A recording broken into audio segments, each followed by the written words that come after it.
we are now streaming. Okay.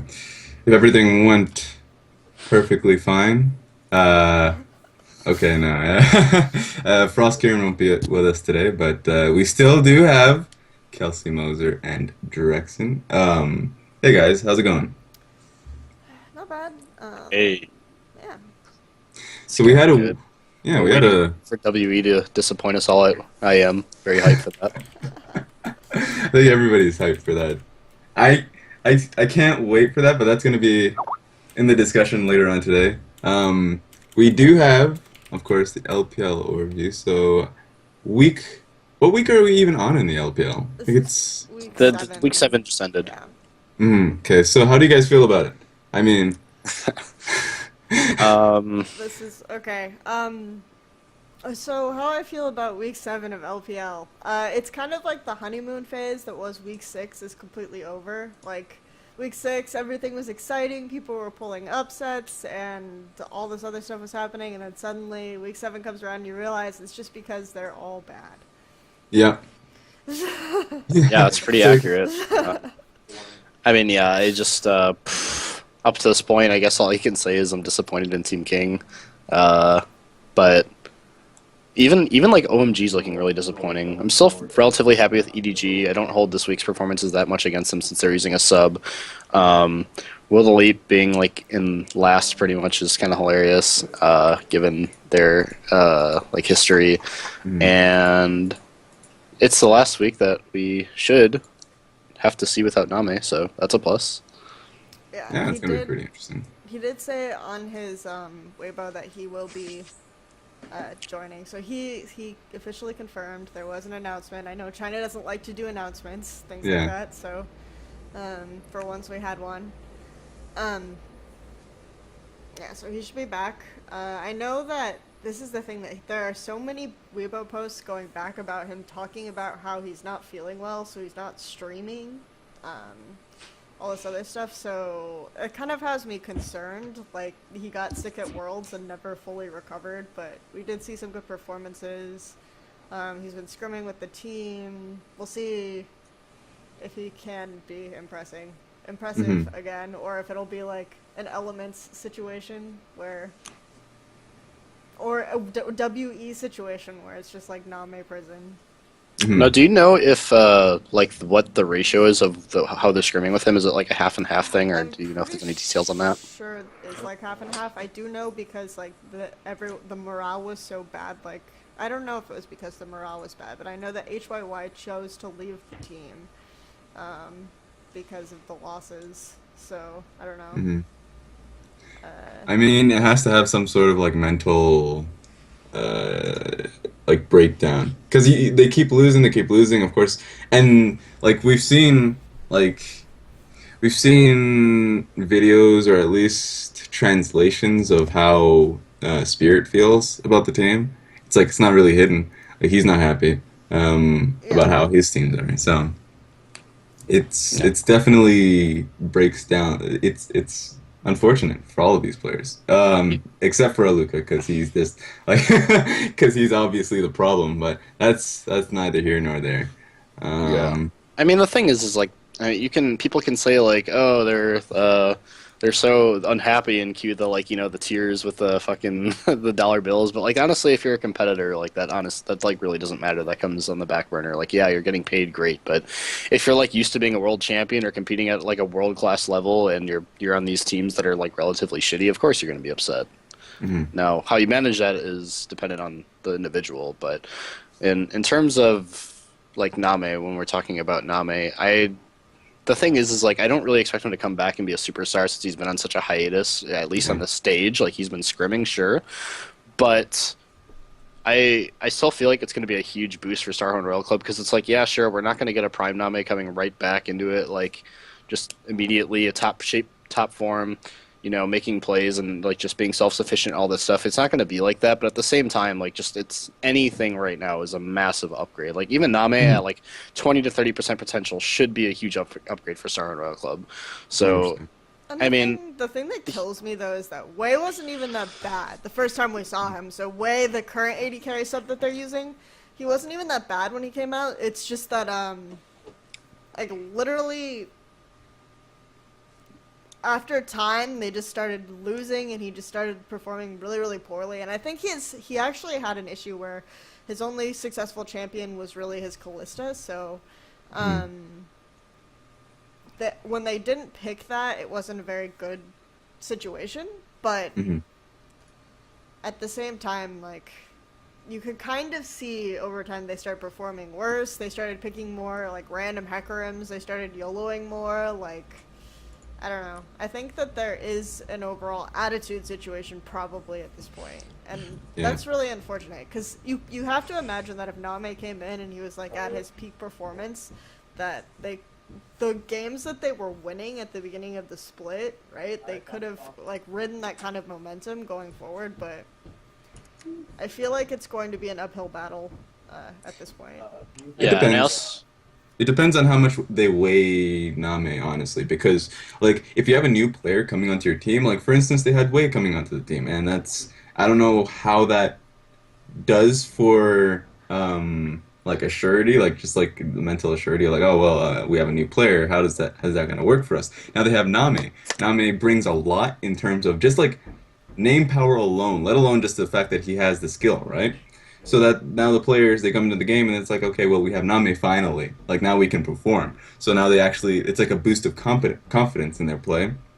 I'm not sure if it's going to actually convert into any of their wins. We're going to have to look into what games they have to play, and if the first few games are going to be up against, like, top tier teams, or even just, like, even if the first game's up against GAMT that's been improving, then that's going to be unfortunate. But I think they need some bad, like, if they need to face some bad teams first, which I think, which is saying a lot.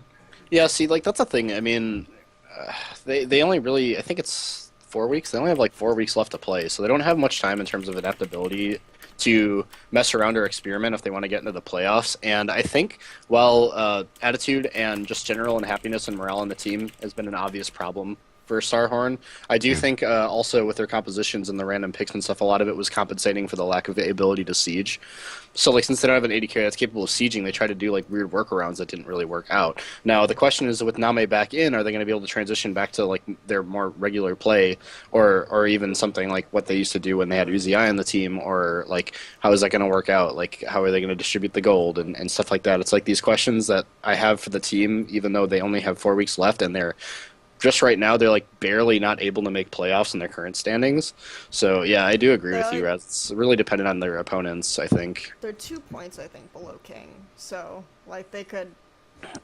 We can't really rely on King to win anything at this point. So, they could... With a 2-0 set against GAMT, who's their first opponent, they could slip back into playoff contention, in theory. So... There's a lot of time left, and it seems like... It seems weird, their state right now. I do think they will make the playoffs. I do think it's very possible. I think the players on that team they've all improved. Maybe not Insect, but I think he just needs someone reliable. He just needs someone reliable to be there so he can, like, okay, it's hard to make excuses for him. I almost feel like feel like reliable isn't the answer, though, because it just, like, Uzi and Insect, like, just synergized so well just because of how they played. Yeah. And now it's like, well, will NaMei be able to fold himself back into that playstyle? Because back when he was Devil, he played a little bit more like Uzi because he had to hard carry the team, as opposed to EDG, where he just had to be the safe hitter in the back line who was self-sufficient. He was still considerably more calculated, I think, than Uzi was. You could see. I've been rewatching some of those VODs just kind of because NaMei withdrawal, happens to the best of us. I know the feel. And I'm back at, like, early positive energy where all he played was Varus. This was even before Shane was on the team, and he would just, like, flash past towers, but he wouldn't. You could tell that when he would do stuff like that he would live, right?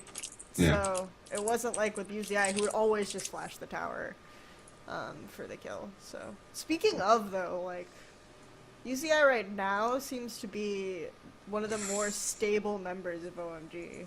I don't know. It's really awkward to watch. Yeah. Well, that's true. What games did he play in last week? None of them are that stable. He played... I think he played every set except for the one except for the one in the middle. So he played every set except GG for was it? the GAMT set. I think he played. Was it the GMT? Yeah, you're right. I think it was the GT one where they played Son and fuck.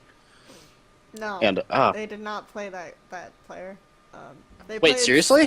No, they played Sen and Xiang. Yeah, Yeah. played Sen and Xiang, and they picked Vigar, and his Vigar was pretty. I mean, he hit his stuns. Yeah. It's just it was clear that the team did not know how to play around the Vigar. They just picked it because it was overpowered. So. Yeah.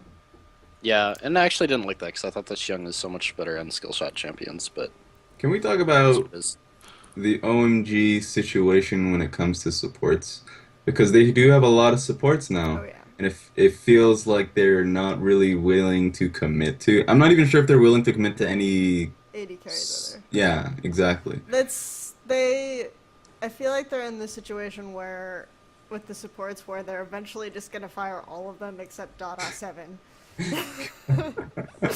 His triumphant return. He will rise. Oh They my will gosh. just like they'll clear the stage and they'll reveal that there's like this revolving mechanism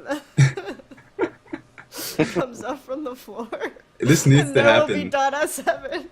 The LPL playoffs, kind of like in season 2 Worlds, where it's like the stage comes up for the players, and it's like you get to see the roster finally, and that's what happens with OMG. You see, okay, who's the support? Finally, we get to see someone who they're gonna commit to, and it's just like you see Dada 7's face, just kind of like he's just like smiling while he's with the team. And you're like, God, why do they do this? Maybe he's improved in his time off.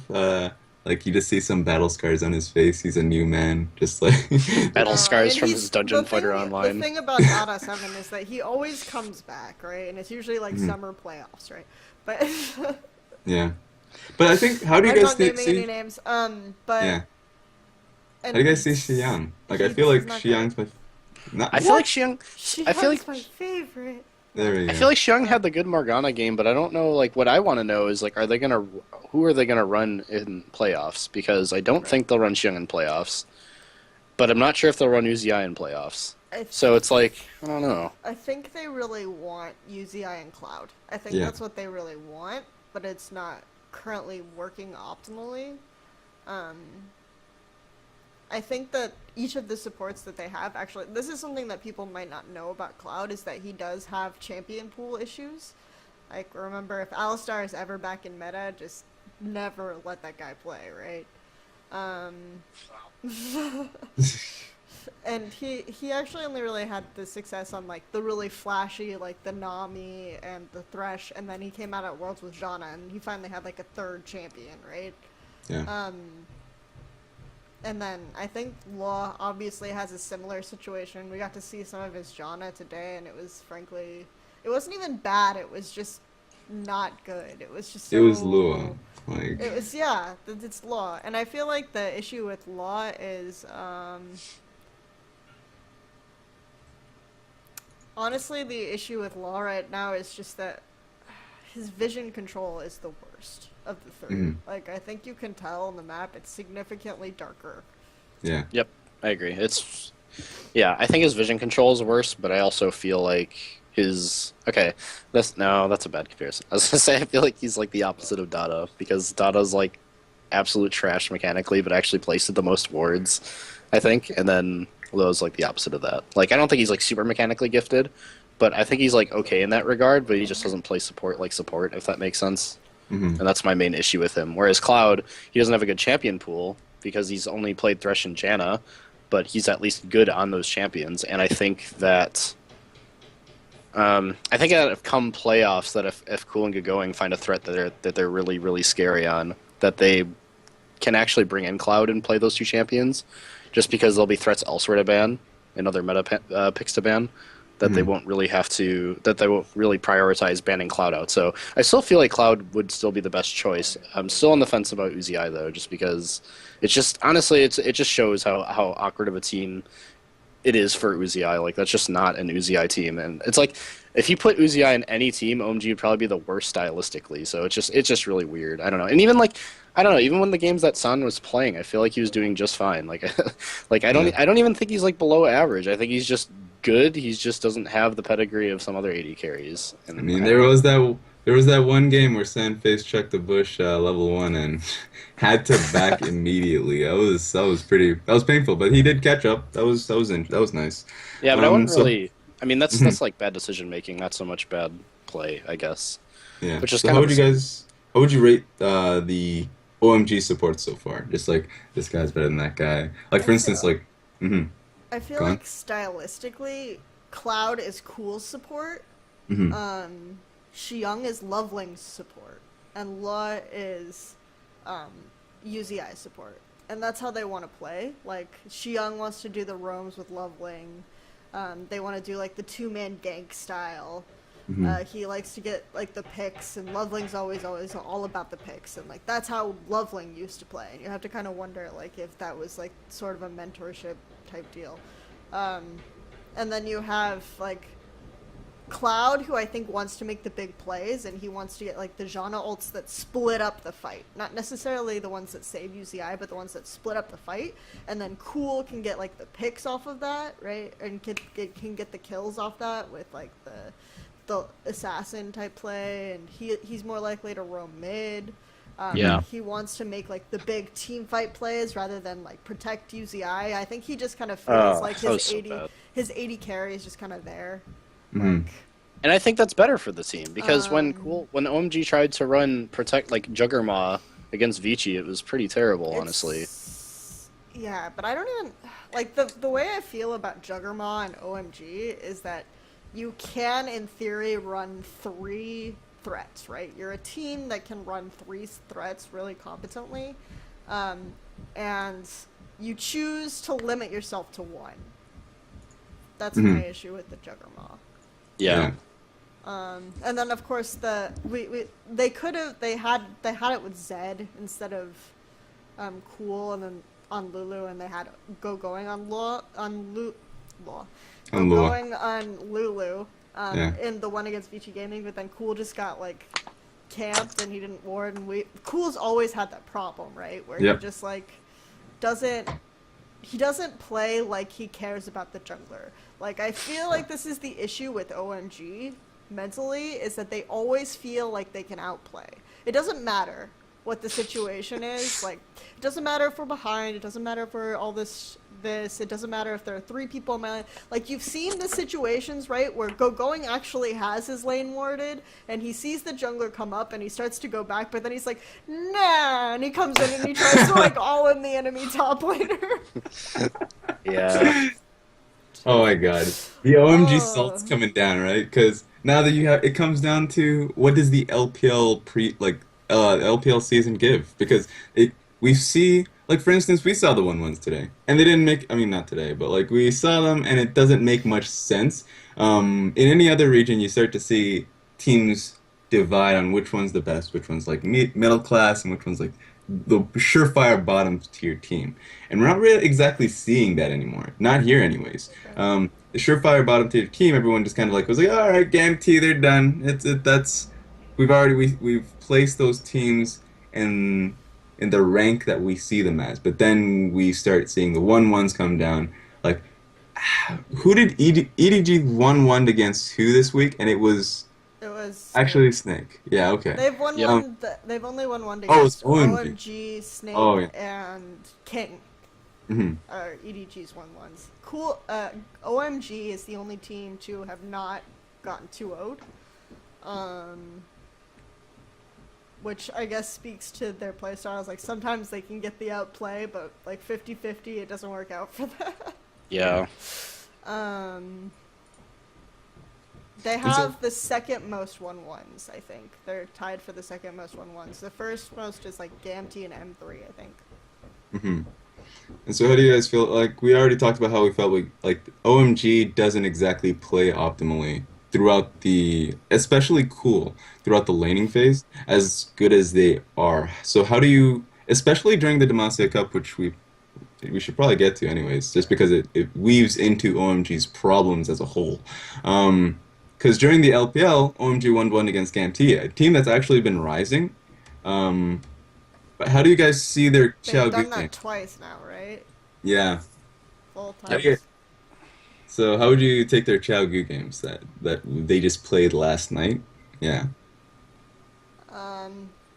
It was like the first. You could tell the first couple of games they were just trying to style on people, like they didn't really honestly care. And then they left Figar open the second game, and they frankly got pretty destroyed by that. And then they came back the third game and they crushed people. Fourth game was like the thing is that most of their losses were a lot closer, just because they could find like these outplays. But overall, their early game vision is bad. The way that they overcommit in the lanes is bad, so they're gonna get really punished by that. Especially with a good jungler like Swift. Yep. On Xiaogu, and it's just that's really the big issue, is that they like every single lane overextends. Yeah, and I'd say this is an issue they're having to try to overcompensate for their like really confused and not really set in stone bot lane, but unfortunately it's been a problem with OMG for a lot longer than that. And now I think that now that the jungle talent is increasing, they just can't get away with it like they used to as much. I mean, granted, they're still second place in the standings for LPL, so I guess in a sense they can. But in terms of like if you're looking at like future competition, like you can really tell that that stuff's like a lot more exposed now. It's a lot more obvious to find those weaknesses. And so OMG didn't play too well in Demacia Cup. That's no secret. But how do you frame? Because I think the Demacia Cup and what it provides to China currently is a kind of like a rating system and competition between the LPL teams and the LSPL teams. So how would you rate the LSPL teams that came through the Demacia Cup? Didn't do all too well, but Xiaogu kind of they took it out. So how do you frame those teams in the competition between the lower tier, or I mean the upper tier LSPL teams? I don't really like them. I mean, Yeah. this like. I feel like obviously I had this king fixation, and then Snake's doing really well, so you can kind of see this situation where maybe the top LSPL teams can make waves, can do really well, but I don't feel it this time around. Even though we have like the bigger names, like we have Swift, we have Heart, Switch. It sounds like a Korean name. I'm just gonna put that up. And we have Swift, we have Heart, even, I mean, you can even go back and count Illusion. I don't know. I don't really count Illusion. Wow. I think he's Rude. I think he's declined. Ouch. But you start to see these, and then of course I think ADG is doing probably the best. And Yeah. I have a feeling Raz disagrees with me based on that. Yeah, okay. I have a bit of a rant, and it comes down to the LSPL teams this season compared to last year. And it's just based on LSPL teams last year. I wouldn't say they were bad, but they were pretty bad as a pool. Because you saw the amount of teams, and really the only ones sticking out were King and Snake. The other teams, they had their shining moments, but they didn't have all too good of a macro play. And even Snake, their terms of macro play was based on split pushing and stalling out a game. And so it wasn't even that good. It wasn't all too good on that front either. Now we have a new LSPL season, new year, and we have a new system, like a whole, and it's based on OGN's old system, in which they go into group stages, they get them out of group stages, and they go into a playoff realm. And so we all expected, now that the LSPL teams got, like, we all expected now that we see new and improved LSPL teams taking in Korean players, raking in old LPL talents, and we just thought that competition in the LSPL would be superb. We would see really, really solid teams coming out of it. And in all fairness, we've seen great LSPL teams come out, but their macro play is I wouldn't say significantly worse, but it's worse than what we saw of King back in their day in the LSPL. And it didn't make any sense. It felt like competition as a whole has lowered, and it comes back to the new LSPL system, in my belief, because now we have 4 separate groups, and we've kind of taken top tier teams and separated them. Like, for instance, now OMD is in the same group as World Elite Future, but that's it for that group. Like, that's the most competitive group you'll see out of that one, in my opinion, anyways. And so now we see them facing each other in, I think it's best of 3s or I don't even remember anymore. My mind is in the best of 2s right now. best of 2s. Yeah, best of 2s. Yeah. Are you talking about playoffs? No, groups. Okay. But for playoffs, it'll be best of 5s, I believe. Yeah, I think so. But yeah, and so in groups they play each other twice, best of 2s, and then the rest they just play shitter teams. That's what it comes back to. Like, they'll play shitter teams for the most part, and they'll finally get that good. You'll see a good game in the group like once or twice. And so I think the system as a whole is poor. I don't know how it'll turn out for playoffs, because then that's when competition will obviously increase, when all of the good teams will be facing off each other best of 5s. But that's going to be later off in the future. But for now, we don't see that good. We don't see performing LSPL teams, because I don't think they've been put in that position to perform. And it comes back to even the best team right now in the LSPL, in my opinion, which is ADG. They're basically the new Snake in how they play out a game. Baimi just has his, it's even worse, actually, because Baimi plays Katarina a lot, which you'll see in the LSPL. You'll see a Katarina pick coming out. And then you'll see Ray sticking to his Riven, and all they want to do is just snowball off of the early game. And they have that freedom. They can snowball off in the early game and then just completely ram the enemy team to a quick defeat. And so you're like, well, where's the macro play? What happened? Well, okay, I guess that they don't need it, because they're not facing good teams. Like, the only good team in their group is Legend Dragons, and they're not that good. They're pretty, I like them, but they're not. I like them. I like the only one, though. Yeah, but I think they have potential, but they're not going to be. I liked Energy Pacemaker. Okay. That's not. So me liking them doesn't say much about that team, but I think they'll do all right. They'll certainly get out of groups, but when they get into playoff situations where they're going to have to face OMD. Xiaogu, it's not gonna be pretty, and so competition isn't the best in LSPL, sadly enough, regardless of how many good teams there are. And maybe that'll change in playoffs, but we saw in Demacia Cup a good lot of them failed, and that is how it is. I have a couple things. First, I think that, last year doesn't, and then we had a brief conversation about this, I think.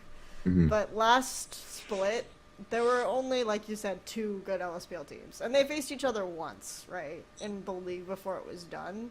So you can say that, okay, in theory, there are more competitive LSPL teams now, and they could face each other and they could develop the macro strategy. I still feel like there was more developed macro strategy out of the top teams in LSPL last split than the ones this split. Yeah. So, this is the issue we talk about. It's OMG, if they just face these teams, they can beat them. They'll realize they have to have macro strategy. It's no, they just go back and they're like, the problem was we didn't outplay them hard enough. We didn't get enough quadra kills, guys. Yeah, I think Tex, the system's really good, it works for OGN, but when you have kind of a shallow talent pool in LSPL, it doesn't really work out, because then there's always these really top-heavy situations, which I think will lead to really boring playoffs. Mm-hmm. And I think I don't think OMG getting knocked out in Demacia Cup is a testament to LSPL teams, because that's the major outlying factor. Almost every other team got 3-0'd. And if they're, except for Energy Pacemaker, or not Energy Pacemaker, Gamty, right? Yeah, Gamty got knocked out. Yeah. So the issue is that we come back to is more, you can almost see anyone winning just because the level of macro play is non-existent. So if you go all in on the snowball strategy, and this is the problem we had with them at the beginning of last year, right? LPL teams in general. If you go all in, then it's a 50-50 trade as long as your players are as long as you have a couple relatively competent players. they can just snowball these leads. And I think a problem is the metagame, because strategic diversity is what people say, but the only actual gold is in the towers, because you can't get like early gold injections through dragons, so you can't set up a strategy like that. So really all you want are like the kills and the dragons, so that's what they and the towers, excuse me, so that's what they tunnel in on, because the early dragon isn't going to do a whole lot for you anyway. So a lot of teams will kind of like choose to give up these dragons for like things that are already in the lane early on. And then you get these situations where they kind of screwed up their early game plays and they're falling behind, and the enemy team is focusing on dragons and they get like the 5 dragons and they just kill you late game. So I feel like that trade-off isn't super rewarding. It's either way, it ends up being like a 50-50 situation. And so there are teams that do focus down dragons in that greater objective, like for that end game goal. And one of them is EDG. And they ended up replacing their, well, just like, not replacing completely, but they tried out Fire Lolly, who has been getting a lot of hype in the Chinese community. Wasn't Clearlove not feeling well? Yeah, I think, well, he was either not feeling well or they just wanted to play Fire Lolly. I think it was probably a little bit of both, because he was like at the venue. You could see on the Chinese stream he was watching the games, like sitting next to Aaron, and they were like on this balcony looking over. And so he was feeling well enough to at least show up at the venue, which, I mean, Baca fractured his elbow. What's your excuse? Fractured his elbow. Came in with like a brace. Yeah, one hand only. Is like, I'm just gonna kill cool this game. 1v1. No problem. I got this. So I think part of it is just that Snake was the team that 2-0'd them in the past. So maybe they wanted to style like a little bit. Maybe they didn't want to show off some strategies that they have planned to deal with Snake, like potentially in the playoffs. Regardless, they played like full YOLO. Fire Lolly died, or Black Lolly, I guess is his name now. Black Lolly died to red buff. So a little background on Black Lolly or Fire Lolly is he's always had kind of this attention for playing solo queue in the community, and he's one of those people that people fixate on and say if he could just be in a competitive team, he would just dominate everyone, dominate the whole scene. He can literally play anything at a competitive level. Like, his best roles that he plays most often are going to be top, jungle, and AD carry.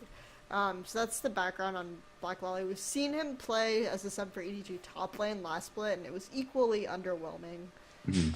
He lost lane pretty hard at SHRC, and granted those games were like equally trollish, but I mean more so, right? Because they had Jace AD carry and Sejuani jungle, and oh no, I just used Diamond Prox's name in vain.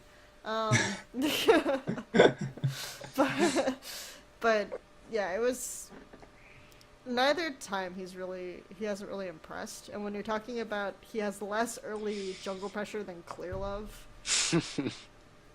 and his team fighting is nowhere near as good, like, where's the trade-off, right? So yeah, I mean, honestly, I think it was, like you said, to style, and because Clearlove wasn't feeling well, I by no means think they're planning on permanently keeping him, at least I hope not. But yeah, it's actually kind of cool watching... the main shot caller too, right? Yeah, right now, yeah. So. It's actually kind of cool watching this game, because there's been so much debate over Clearlove, who's like honestly one of the most mysterious players in League, just for the fact that he's been on top teams for so many years, but everybody consistently considers him underwhelming. But like, a lot of the things he brings to a team are actually like invisible to like the average viewer's eye, which is kind of interesting, just because like you could tell when they were team fighting with Fire Lolly or Black Lolly now, compared to how they team fought with Clearlove. Like, Clearlove was a lot better at setting up zone control, and people would follow him up and stuff like that. With Fire, like, EDG would just go in like one at a time, like a box cart train or something like that, and like in these games. So now it's really weird, because now you actually see like, wow, okay, maybe he really does like impact the game this much through his team fights, even if his early pressure is bad, because like the team fights are like legitimately night and day difference with Fire Lolly playing. So I mean, that just comes down to it. Like, I feel like League of Legends is a very hard game to quantify, like to identify strengths. And so like people overvalue mechanics or people overvalue like early game gank pressure. And early game gank pressure is amazing, like I'm not gonna lie, like but it depends on if the team needs it. And on Clear Love, I don't think in any iteration of World Elite or EDG, I don't think any of the lanes have necessarily needed that pressure. And I'm not I do want to see Clear Love on a team in which he is forced to choose a like forced to actually like maybe be in Spirit's position. Like let's put Clear Love and put him on World Elite and see okay how does Honestly, though, perform. I think Clear Love's early pressure has been better in the recent weeks too. Like he's been early ganking more and stuff like that. But yeah, I think that would be a mess. And like even in these games, like yeah, Fire Lily like brought even less impact. But I think that it wasn't quite as necessary, especially in game one, like with Koro facing off against like fucking Flandre Nar, which is like the worst Nar in the history of professional esports. It's funny Which because just literally does nothing. like my And- issue with. You can keep talking. And I was just gonna say, and also obviously Def with an insane Corki, which is something else we need to talk about. The difference between Def and Crystal in the series later on. But I'll let you continue. My thing with Flandre is you saw him play in LSPL and even in some of these third-party tournaments where if you gave him like his weird off-meta picks or his carry top laners, he would just like go off and he would like be split pushing. You couldn't really catch him. Like he would have this game impact here, and he really stood out. And now you can see him play like Rumble, and his Rumble's pretty good, and it's like team fight oriented, and the team overall is doing better. But you kind of have to feel like Flandre is like caged a little bit, right? So you think that okay, Snake is doing a certain level and performing to a certain level now, but you have to wonder about Flandre as like that particular player. If he wasn't forced onto champions like Gnar, like Flandre's like the U of the season. where you have to kind of wonder like if he were on like WE, like we just did that, right? And Yeah. they need like a carry.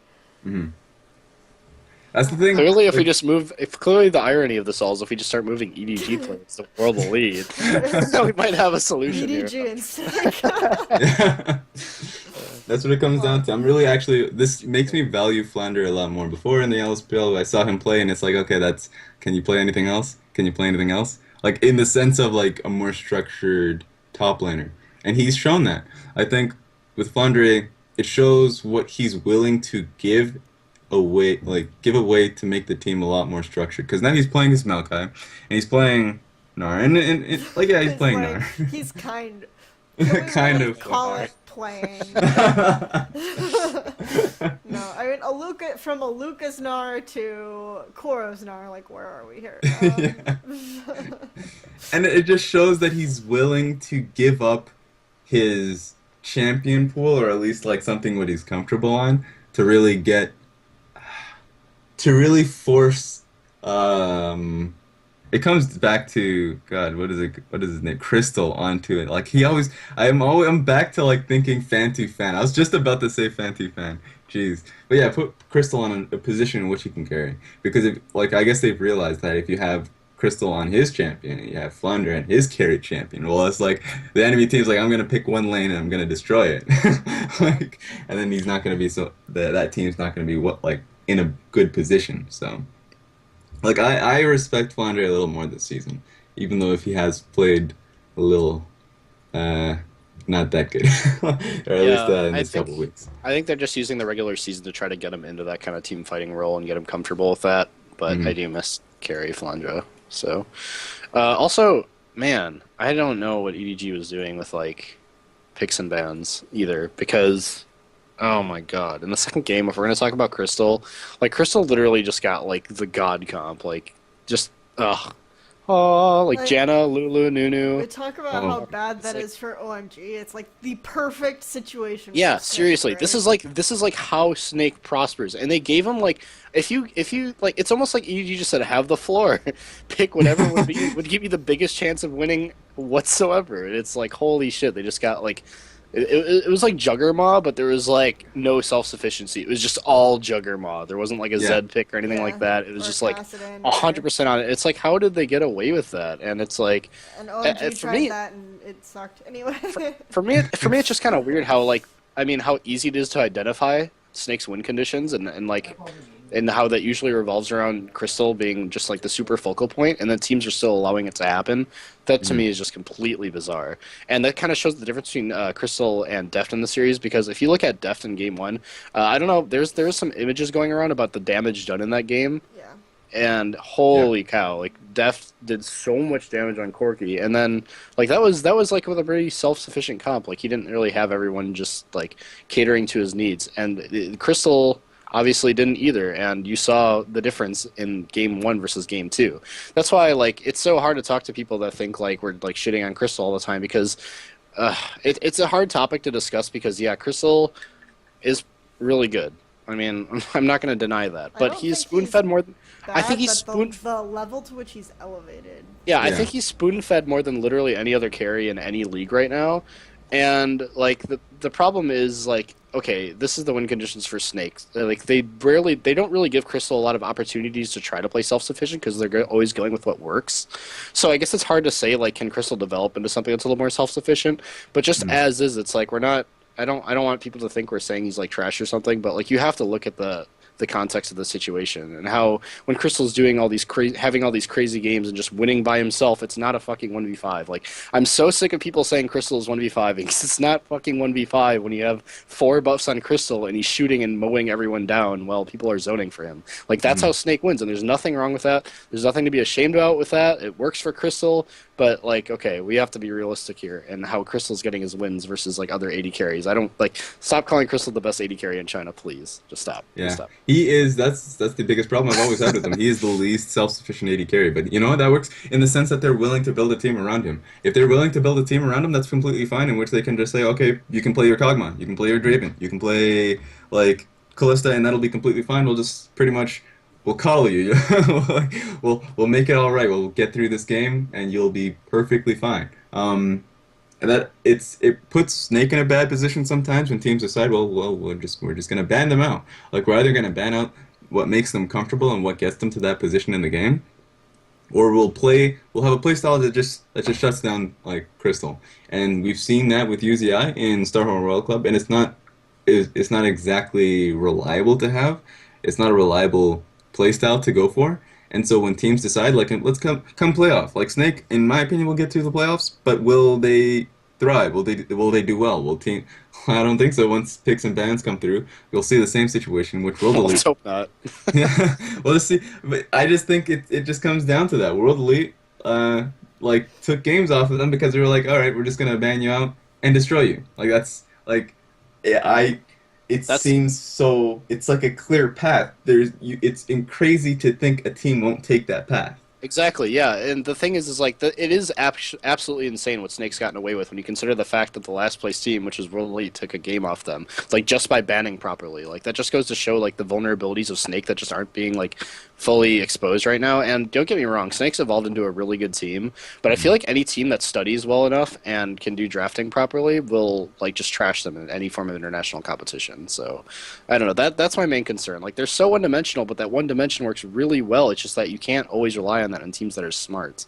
And why EDG let them get away with that comp in Game 2 is like, I have absolutely no idea. It was just insane. I mean, I think that EDG, like, we talk about why don't the top position teams ban these compositions, and why do like the lower tier ones? I mean, that's your answer, right? Because the lower tier ones are looking for wins. They're trying to get into the position of the playoffs, whereas the top tier teams are like, okay, have whatever you want, continue to feel comfortable. We'll mess with you later. We'll get to you later. And I think that's the situation reminds me a lot of OMG from Spring Split last year when they had Shi Young, and he was used to not having jungle pressure, right? Like, people wouldn't gank him because it was like the 4VO meta, and everyone was very comfortable just like continuing to put on that illusion. They let him play like his best champions, or they let him play self-sufficient champions, and then come playoffs, like IG, which was like uniquely in this position that obviously IG can take them down. Like, we have Zatai who can play whatever, so we can just ban, like, 10 mid laners if we have 10 mid laners to ban. And then we can camp him, and then, like, you saw that OMGs disintegrate. You saw them disintegrate in IET when Edward Gaming did that. You saw them kind of disintegrate against SK Telecom. When SK Telecom banned Syndra and LeBlanc. So, just, it's a very similar situation where you have, like, again, you can talk about Crystal and Shiyang mid in the same way, where they have this thing that really works for them, and it works for them, like, ridiculously well, right? But it's this thing.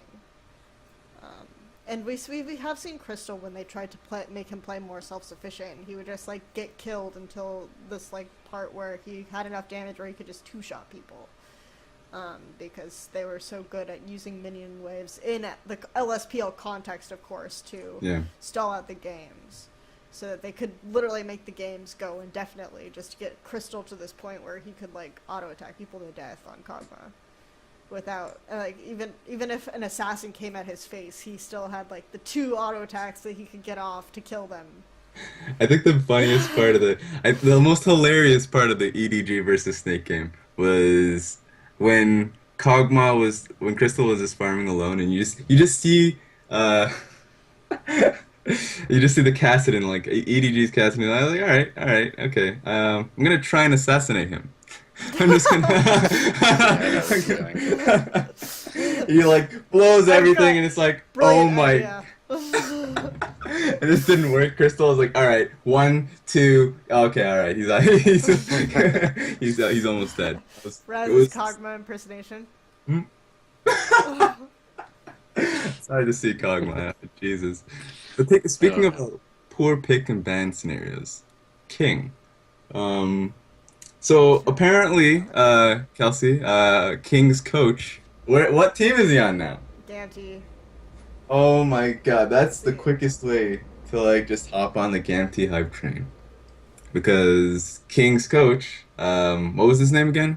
Love TT. So StarCraft people might know Love TT if they followed like Chinese StarCraft at all. He was involved in like some questionable money exchanges. That's the best wording I've ever heard. Okay, if I ever rob a bank, that's what I'm going with. So you guys can look it up. It's on Wikipedia, whatever. It's not exactly a secret. And they probably do it better justice than my account of it, based on their account of it. But he was part of King. King had like pretty good picks and bans, really good understanding in the meta. LSPL, they get into LPL, they replace their Chinese coach with a Korean coach. And then Gamty picks him up. And I hadn't realized Gamty picked him up until like last night, but it makes a lot of sense given some of the performances Gamty has been able to, like with the roster and kind of the patchwork that they have and the way that their style of play has transformed slowly over time. You can kind of see some of the traces and some of the changes, but they're not the same players that King had, right? Also, so they're only able to like get these 1-1s at this point. But it's really interesting to see that like this is the bottom of the barrel team that's able to take wins off of like the top teams based on, and then they have like really in situations really intelligent pick ban.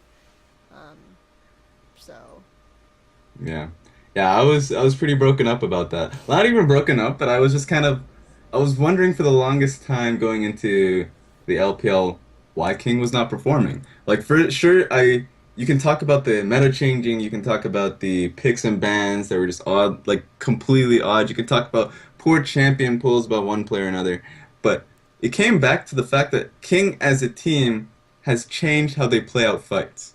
They used to be able to take fights, like for instance, like the easy King comparison, or at least like going back to how they used to play, was that the bottom lane would never lose, but if they ever take a bad situation, if there was ever a situation in which they're about to like lose out in a fight, you would see Skye would come down immediately with a teleport. You just see like perfect teleport timings. You'd see Assassin and like Assassin would be roaming down immediately, and that's like exactly something like that. That's the easy comparison you can make about Assassin as a player. Assassin now is picking poorly, and now not only is he picking poorly, but he is roamed so much less compared to how he used to play.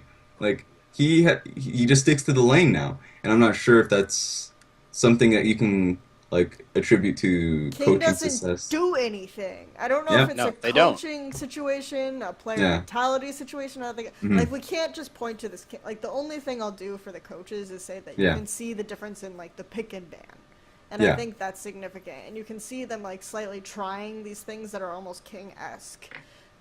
In a lot of ways that maybe like the coach thought of, this is the way you should play right now. Yeah. But no matter like what we try to decipher, like what King's problem is, like the Vayne Fiddlesticks lane with the Jarvan top doesn't help, but they're just not doing anything. They just sit in lane and they let teams lose. And we saw like in the King versus Snake series, because we were talking about Snake. Last time they faced him, they went 1-1 because King was more comfortable against Snake, I feel. And they had like a more proactive game plan. They were able to take that game off Snake. And then this series, they just sat there. And they just lost towers. They just gave up dragons. And they did this against M3 this week too. And they kind of slowly like were curled in on themselves, and then Snake was doing these stupid things like these overextensions in the base, and they would get aced repeatedly, and because they couldn't close off that, and then so King was just like, oh, okay, we'll just kill you here. Like you could have made this happen earlier in the game. Yeah, there's no map movement, there's no team play until they're forced to choose and forced to do something. They have to be forced into a situation now in which they actually have to like fight back, rather than before in which they were engaging in these fights. They were actually more forceful in how they played the game. And so now we're seeing a lot more criticism about the players on the teams. And one that I've always been on the fence about, or been a little bit iffy, is MLXG. MLXG has been a player that he hasn't seen much. Like, in fact, he's been praised in China of how he plays. And people are like, well, like, for instance, there's one about Cacao praising MLXG as one of the best, like, jungles he's faced in. And so it comes back to, like, what has changed about him? Has anything changed about him? But in my mind, it just comes back to the role of a jungler on a team. Like, the jungling position is actually easily the hardest position to actually talk about, because the jungling position in my mind is just simply an extension of team strategy and how they go into a game, their mentality, their thought, how they want to play out a game.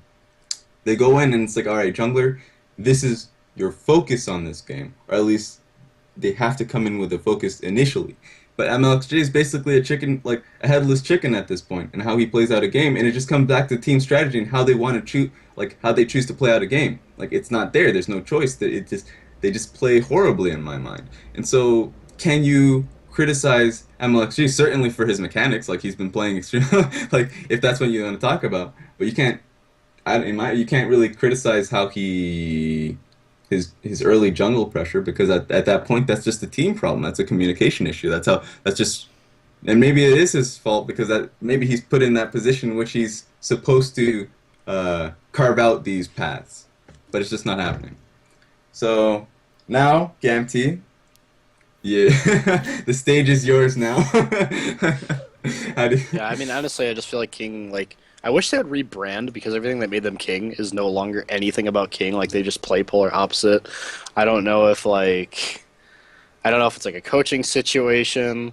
I don't know if they're like malnourished in a garage or something. They just can't think.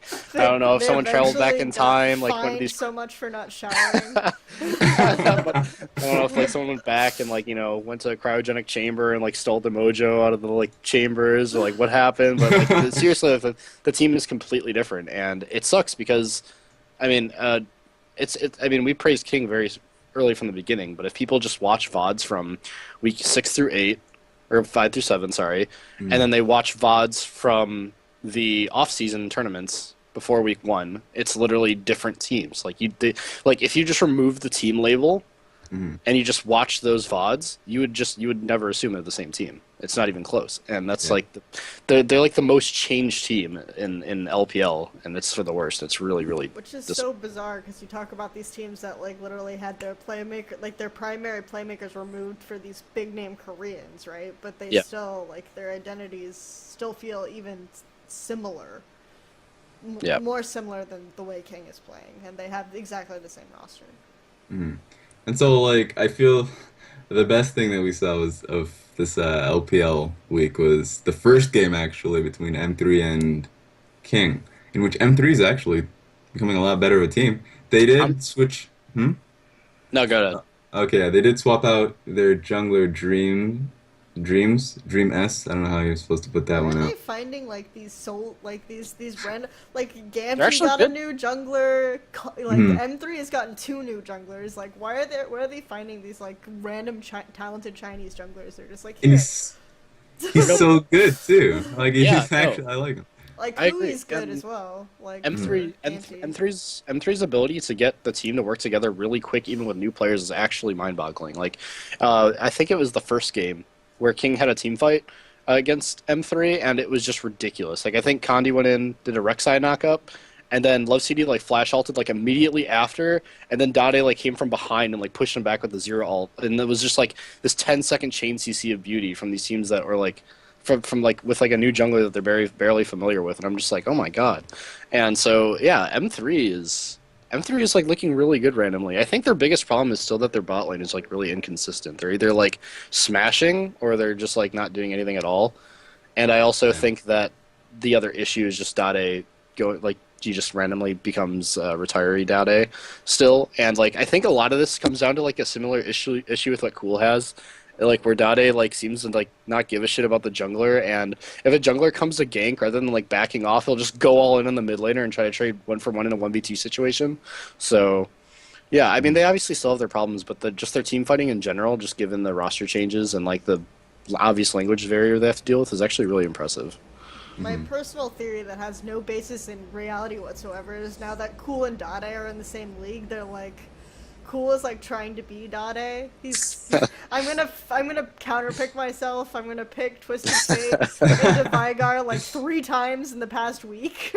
Yep. This will work this time. So do I, bitch. And I'm just gonna like not, and then so Dade's like, you know what, okay, because Dade obviously doesn't give a shit about Cool. Come on, but like, Dade's like, okay, you know what, I'm just gonna pretend there's no jungler, and they're like trying to one up each other in the amount of ridiculously dumb shit that they can get away with.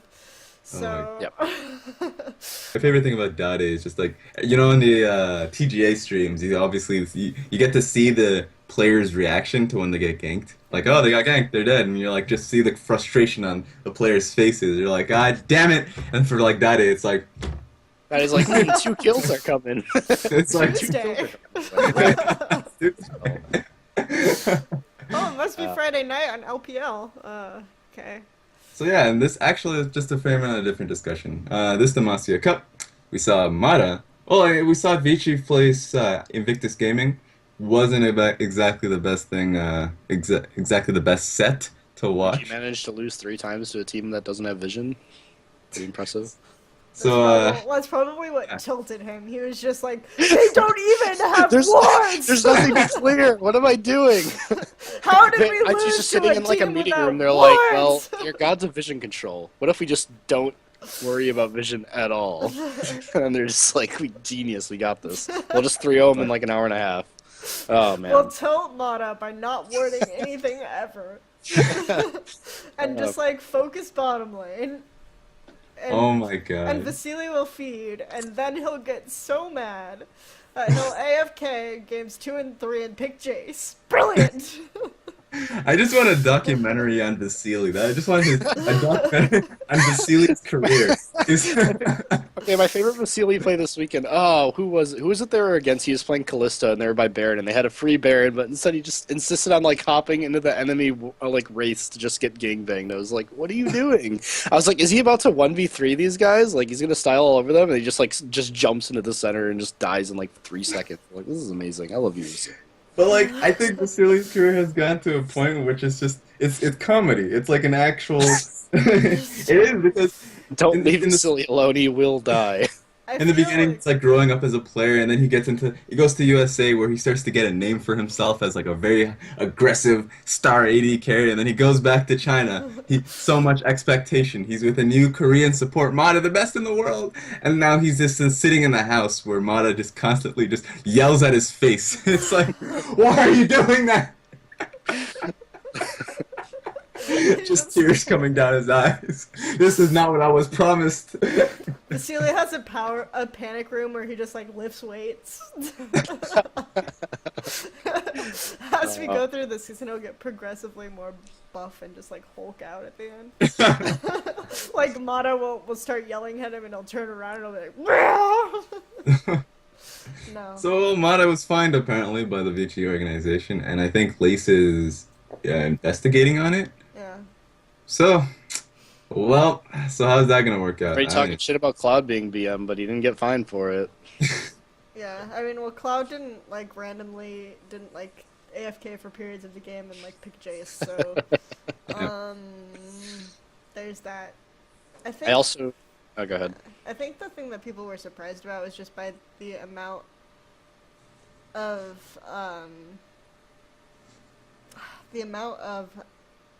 money that was levied in this fine. It was like $8,000. But we put into context like the player salaries that they're getting, and it's not like, it's still fairly insignificant, I think.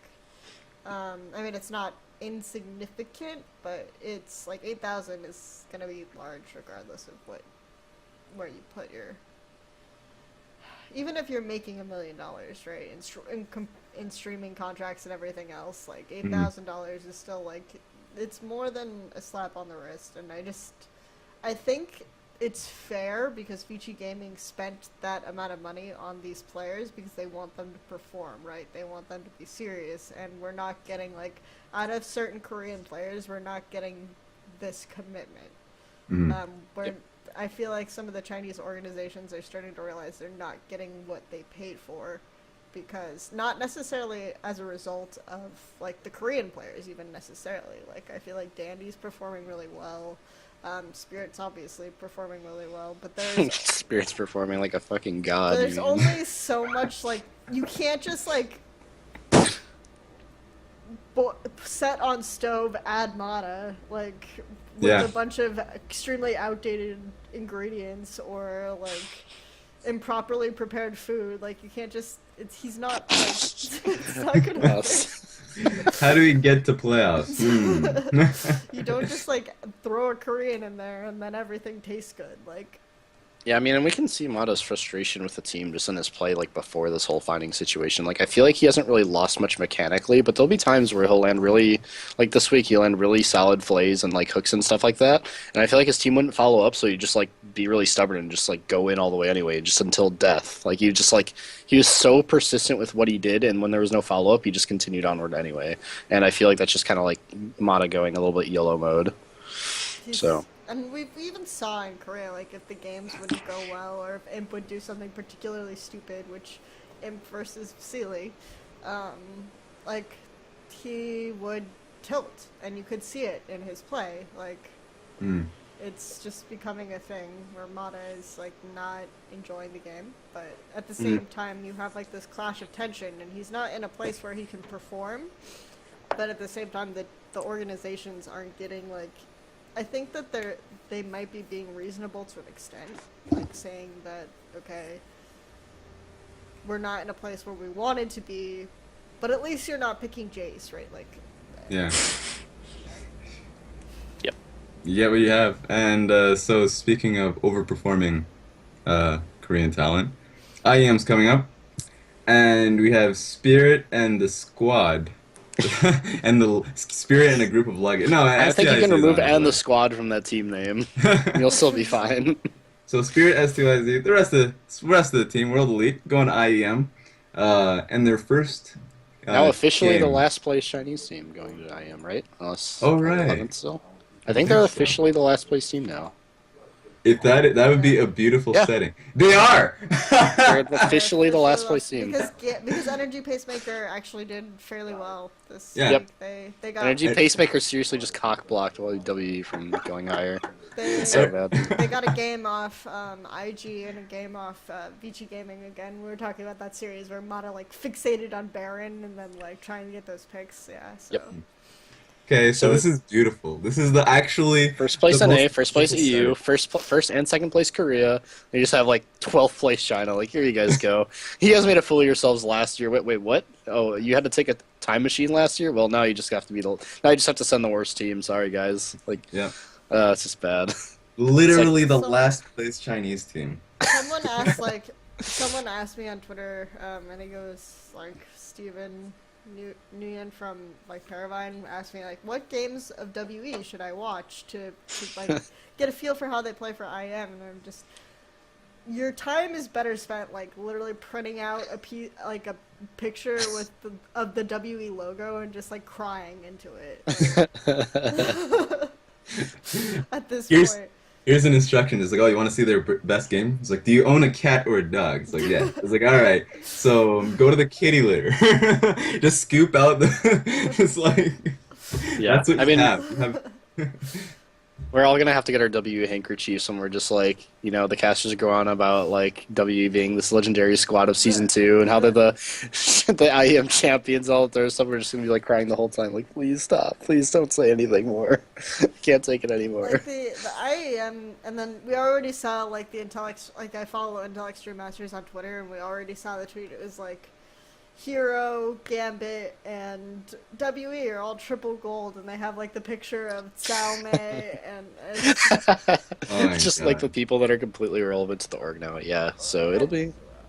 just why you're just like poking the bear at this point. Like, why are you trying to hurt me? Yeah. So how do you see this team faring in IEM, guys? How do you think? Like they are starting to do a lot better, if that even means anything. But how do you think their game against? They're not TSM really is? though, because oh my god, their team fights are so bad. Like, I think they're the worst team fighting team in China, which, surprise, gets you last place in China. Like, their focus fire is non-existent. Like, it's just so fucking bad. Dude. It's ridiculous because Ninja is like after Spirit, like Ninja is like the second shining light on that team at this point. Mhm. Yeah. Like That's so sad. he has these games where he goes like 11-0, right? Yeah. For no apparent reason other than Because I he don't has know, Kassadin, I guess. I don't know. Kassadin and Ezreal, which let's try to rationalize how those two picks work together.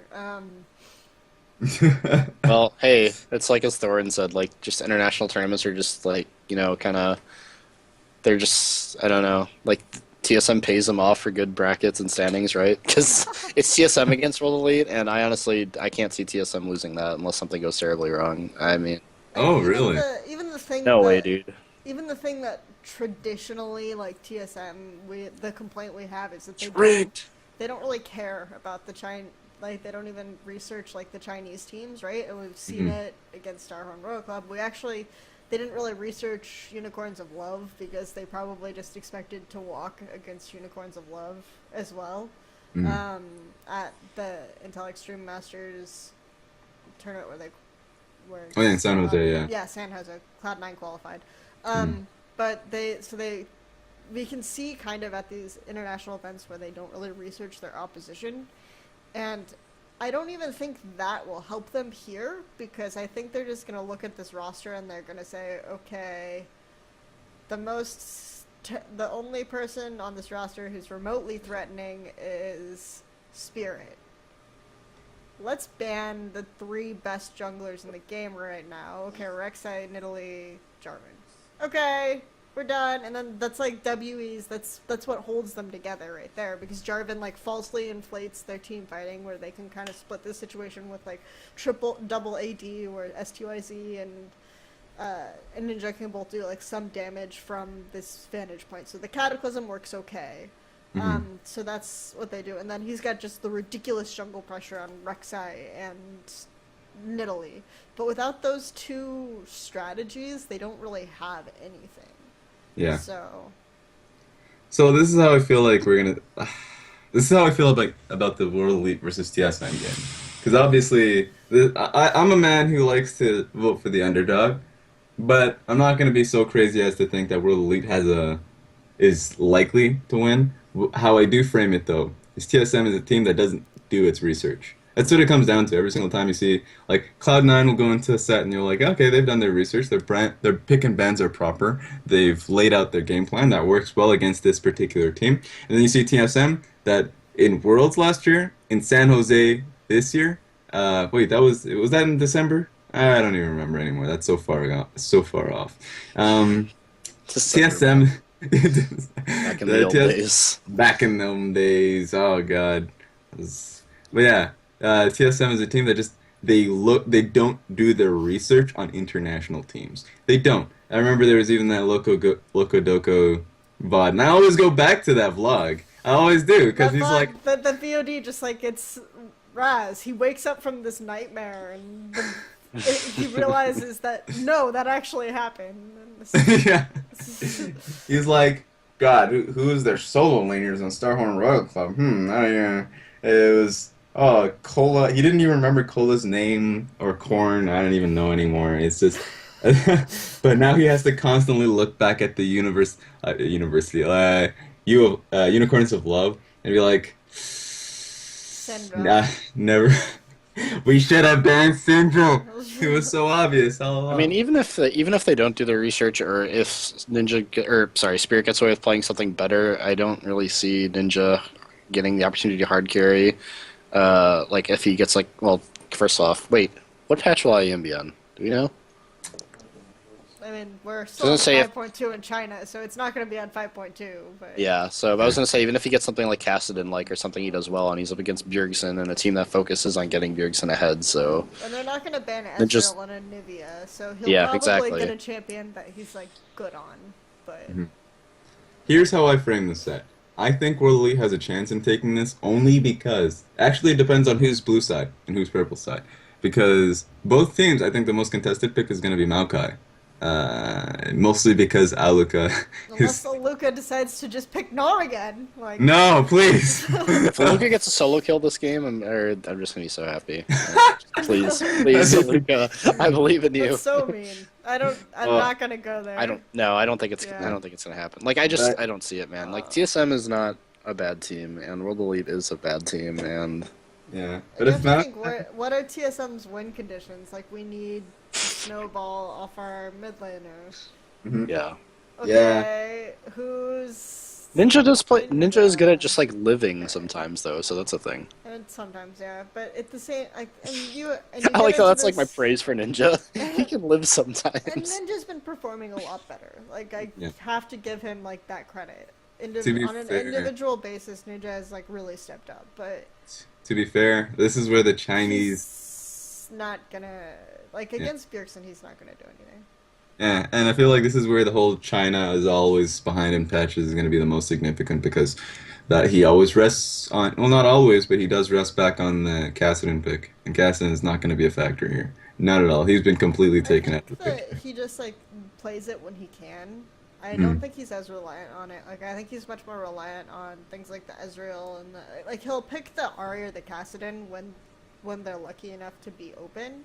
Yeah. But I think that he's much more likely to go to the Ezreal or the Anivia or something like that.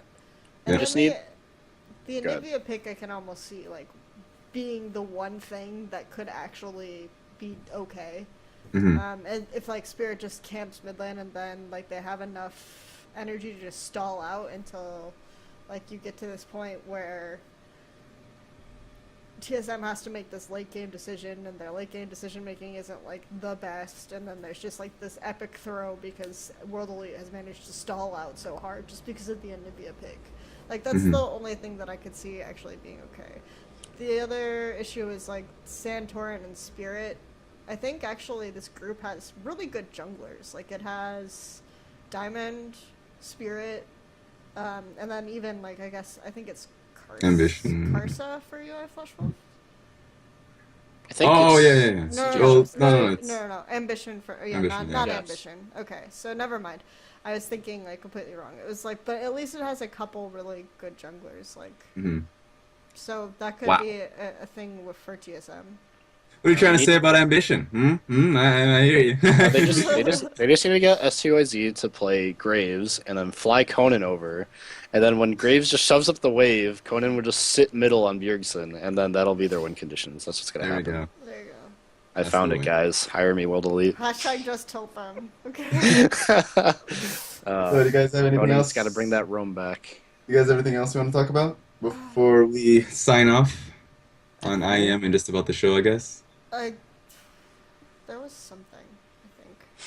Uh-oh. We talked about That's- NaMei, we talked about Vici Gaming, we talked about OMG.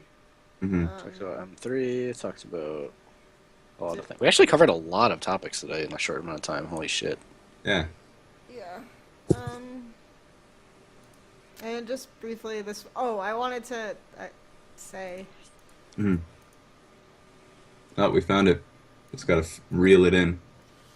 That next week's games are actually going to be really good, and I think part of that is that WE won't be there, and that makes me.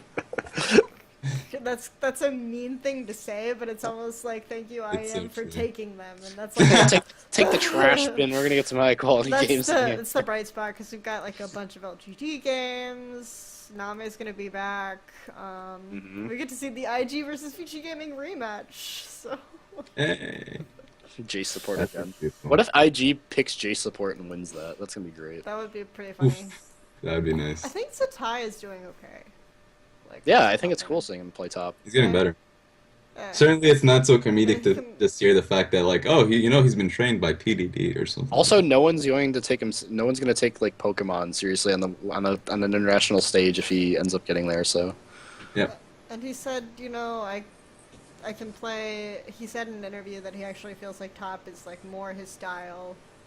He can make some of like the deeper plays and stuff like that. So. Mhm. And his Gnar was with that, his but- Gnar was much better than Flandra's Gnar, for example. Wow! For Jackson to take a sip of this tea. I actually spit my fucking water out. Holy He's like, shit! But that's, Oh my But we God, have dude. like the LGD versus EDG rematch. We have the Snake versus OMG and LGD rematch. I see him applying for other teams. Like, what are your qualifications? I'm a better Gnar than Flandra. Oh my god! And his cannon today in the first game, like, Yeah. obviously we can't talk about the second and third game because they're made pretty invalid, but his cannon today in the first game was pretty good, yeah. There we go. So perfect. Look forward to the next week of LPL that does not feature World Elite or the Elite. That in itself should sell out tickets. All right, so shout outs, guys. Kelsey. Shout out to the score. Shout out to Frostgren, who is not feeling well and couldn't be here, but obviously Raz did his best Frostgren impression. will. So, Yes. congratulations for that. Shout out to WE, as much shit as I've given you. If you do manage to take a game, good job. Yeah, Good job. I'm like a All right. CLG/WE fan, so now that CLG's doing well, WE has to be the worst team on the planet. Gotta Just have that deal. Sorry, Sir Jackson. Shout All out. right, yeah. Since we talked about Love TT, and I've been reminded since I forget to do it every single time. Shout outs to Esports Heaven, but also to Esports HTV, which is our Twitch channel.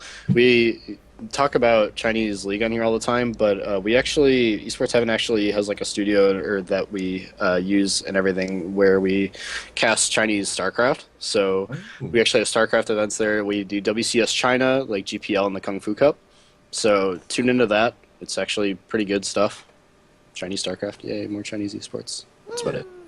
I remembered finally. StarCraft. I was planning on doing that for like 4 weeks. So. See, I didn't even know this was existed, so that's actually Yeah. All right. So, oh yeah, I guess that's my shout outs now. Shout outs to Frostgren. I am the new Frosk.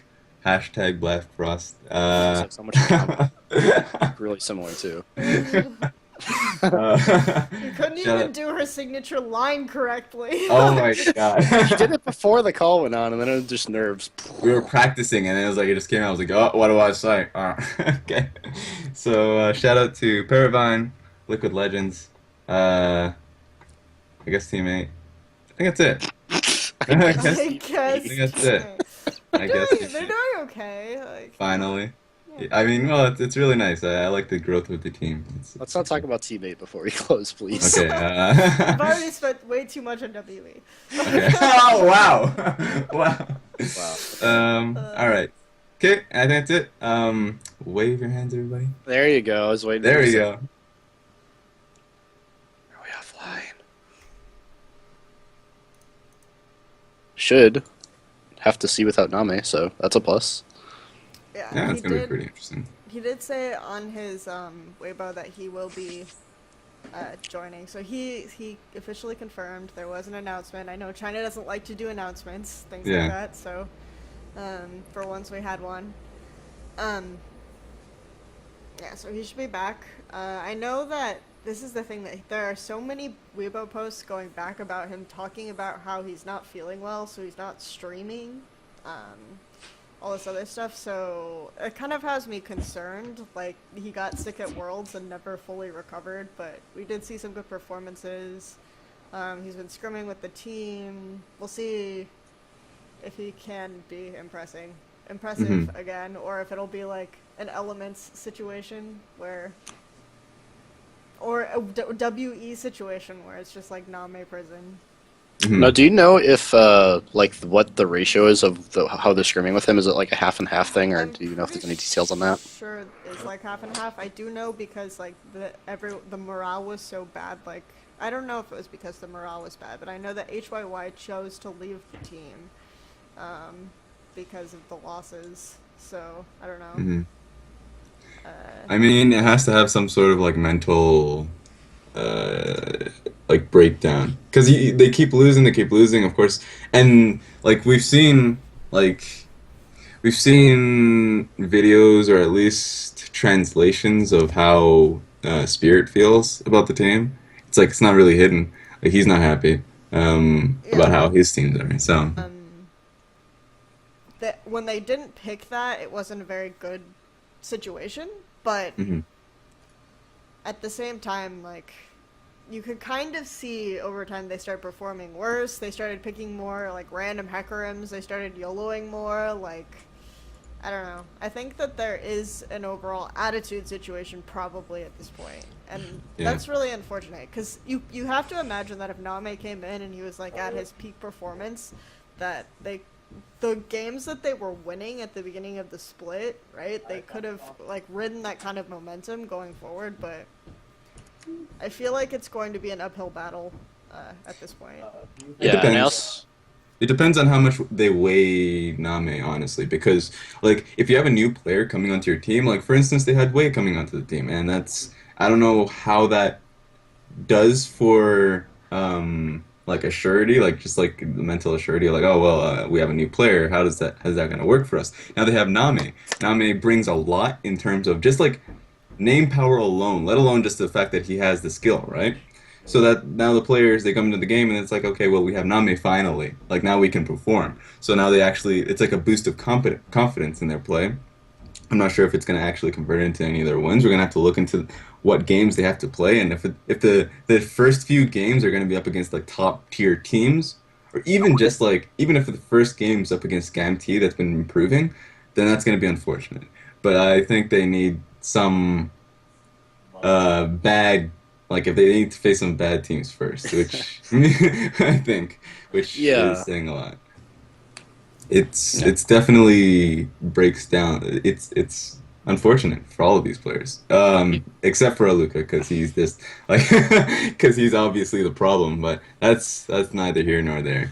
I mean, the thing is like, people can say like, oh, they're so unhappy in Quay, the tears with the fucking the dollar bills. But like, honestly, if you're a competitor, like that like really doesn't matter. That comes on the back burner. Like, yeah, you're getting paid great, but if you're like used to being a world champion or competing at like a world class level, and you're on these teams that are like relatively shitty, of course you're going to be upset.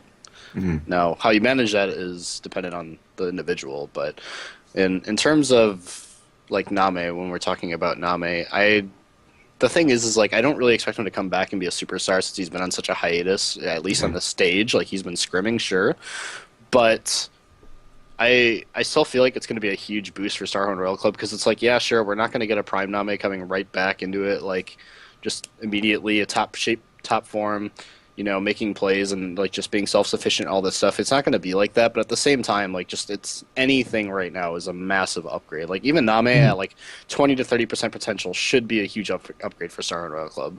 So.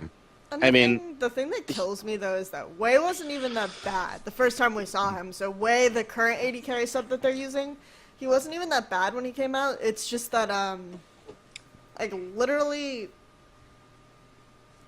after time they just started losing, and he just started performing really, really poorly. And I think he actually had an issue where his only successful champion was really his Callista. So, yeah, see, like that's the thing. I mean. They only really, I think it's 4 weeks. They only have like 4 weeks left to play, so they don't have much time in terms of adaptability to mess around or experiment if they want to get into the playoffs. And I think while attitude and just general unhappiness and morale on the team has been an obvious problem for Starhorn, I do think also with their compositions and the random picks and stuff, a lot of it was compensating for the lack of the ability to siege. So like since they don't have an AD carry that's capable of sieging, they try to do like weird workarounds that didn't really work out. Now the question is, with NaMei back in, are they going to be able to transition back to like their more regular play, or even something like what they used to do when they had Uzi on the team, or like how is that going to work out? Like how are they going to distribute the gold and stuff like that? It's like these questions that I have for the team, even though they only have 4 weeks left and they're just right now they're like barely not able to make playoffs in their current standings. So yeah, I do agree with you, Raz. It's really dependent on their opponents, I think. They're 2 points, I think, below King. So like we can't really rely on King to win anything at this point. So they could, with a 2-0 set against Gamtu, who's their first opponent, they could slip back into playoff contention in theory. So there's a lot of time left, and it seems weird, their state right now. I do think they will make the playoffs. I do think it's very possible. I think the players on that team they've all improved. Maybe not Insect, but I think he just needs someone reliable.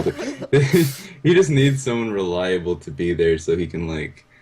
Okay, it's hard to make excuses for him. I almost feel like, feel like reliable. We are now streaming.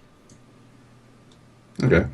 If everything went perfectly fine, okay, no. Frost Kieran won't be with us today, but we still do have Kelsey Moser and Drexen. Hey guys, how's it going? Not bad. Hey. Yeah. So we had for WE to disappoint us all. I am very hyped for that. I think everybody's hyped for that. I can't wait for that, but that's going to be in the discussion later on today.